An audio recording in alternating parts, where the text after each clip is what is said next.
শেখ হাসিনাকে যদি কেউ হিটলারের সাথে তুলনা করি, হিটলার অপমানিত হয় আমি মনে করি। মুসলিনি অপমানিত হয় যদি আপনি শেখ হাসিনাকে হিটলার মুসলিনির সাথে তুলনা করেন। কেউ কেউ সরকারকে ফ্যাসিবাদী বলেন, আমি আসলে সরকারকে ফ্যাসিবাদী বলি না। আমি যতবার ফ্যাসিবাদী শব্দটা শুনি আই ডু প্রোটেস্ট দ্যাট। 14 থেকে 18 পর্যন্ত আওয়ামী লীগ সরকারকে ফ্যাসিবাদী বলা যেতেও পারে।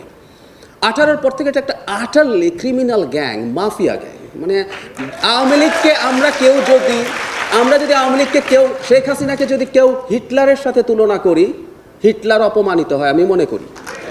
মুসলিনি অপমানিত হয় যদি আপনি শেখ হাসিনাকে হিটলার মুসলিনির সাথে তুলনা করেন। শেখ হাসিনা ফ্যাসিস্ট হলে অনেক মহান হতে, ফ্যাসিজম দুনিয়া ধ্বংস করতে পারে, কিন্তু ফ্যাসিস্টরা ডাকাত না ভাই। হিটলারের পিয়ন 400 কোটি টাকা কামাইছে টাইপের গল্প আমরা শুনি নাই, আমরা এখানে শুনছি, ডাকাতদের মুখে শুনছি। তো তারপরও যেটা হয়েছে, এই মাফিয়া হলো সে কতগুলো ফ্যাসিস্ট টুল ব্যবহার করেছে। সে করেছে কি, ফ্যাসিস্টদের কতগুলো ন্যারেটিভ আছে, সেই ন্যারেটিভগুলো তারা ছড়িয়ে দেওয়ার